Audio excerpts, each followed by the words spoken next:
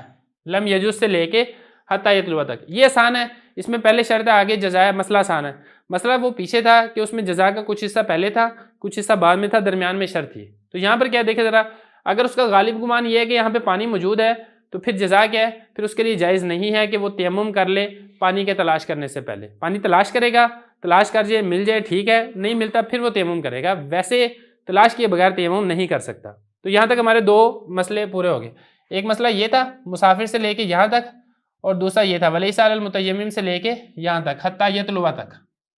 اور تیسرا مسئلہ اس میں یہاں ہے، اور جو کہ اس مسئلے کا آخری ہے، وہ یہ ہے کہ مسافر تھا، اس کے پاس اپنے پاس پانی نہیں تھا، لیکن اس کے ساتھ جو جا رہا تھا اس کے پاس پانی موجود تھا. اب کیا مسئلہ ہے؟ اب مسئلہ یہ ہے کہ اسے پہلے پانی مانگے کہ یار میں نے وضو کرنا ہے، آپ مجھے پانی دے دیں، میں وضو کر کے پھر میں نماز پڑھوں. وہ دے دے تو اچھی بات ہے، اگر وہ نہیں دیتا تو پھر وہ یہ تیمم کرے گا. اسے مانگے بغیر، طلب کیے بغیر تیمم کر کے نماز نہیں پڑھ سکتا. آسان مسئلہ ہے، دیکھیں ذرا. وَإِنْ كَانَ مَعَ رَفِيقِهِ، اور اگر اس کے رفیق کے پاس، کس کے رفیق کے پاس؟ یہ جو ہی ضمیر ہے یہ لوٹ رہی ہے دوبارہ اسی مسافر کی طرف. اس مسافر کے رفیق کے پاس، اس کے ساتھ جو جا رہا ہے، سفر کر رہا ہے، پانی تھا. طلبہ منہ، طلب کرے گا وہ اس سے. اب کون طلب کرے گا، کس سے طلب کرے گا، کیا طلب کرے گا؟ 3 ضمیریں یہاں پہ، ان تینوں کو ذرا حل کرنا ہے. طلبہ طلب کرے گا، اس میں جو ہوا ضمیر ہے یہ لوٹ رہی ہے مسافر کی طرف. مسافر طلب کرے گا. طلبہ اس کو طلب کرے گا. کس کو طلب کرے گا؟ اس میں جو ہو ضمیر ہے یہ لوٹ رہی ہے اس پانی کی طرف. پانی کو طلب کرے گا. کس سے طلب کرے گا؟ منہ، اس سے طلب کرے گا. یہ جو منہ میں جو ہو ضمیر ہے یہ لوٹ رہی ہے اس رفیق کی طرف. یہ ذرا سمجھنا ہے، وہ اس کو اس سے طلب کرے گا. کیا مطلب؟ مسافر پانی کو رفیق سے طلب کرے گا. ٹھیک ہے؟ قبل ان یتیمم، تیمم کرنے سے پہلے. فَإِن مَنَعَهُ مِنْهُ، یہاں پر بھی وہی، اگر وہ اس کو اس سے منع کر دے. کون کس کو کس سے منع کر دے؟ اس میں بھی ذرا دیکھیں. منع میں جو فاعل نکلے گا نا ہوا ضمیر، یہ لوٹے گا رفیق کی طرف. رفیق منع کر دے، اس کو، کس کو منع کر دے؟ اس مسافر کو منع کر دے. یہ جو ہو ضمیر ہے یہ اس مسافر کی طرف لوٹ رہی ہے. کس سے منع کر دے؟ منہ، اس پانی سے منع کر دے. یہ جو ہو ضمیر ہے منہ میں یہ ماں کی طرف لوٹ رہی ہے. پانی سے منع کر دے، پھر کیا کرے گا؟ تیمم، تو وہ تیمم کرے گا. کون تیمم کرے گا؟ رفیق نہیں بلکہ مسافر تیمم کرے گا. وصلہ، اور پھر اس تیمم سے وہ نمازیں ادا کرے گا. اس طرح ہمارا یہ والا باب الحمدللہ تیمم کا مکمل ہو گیا.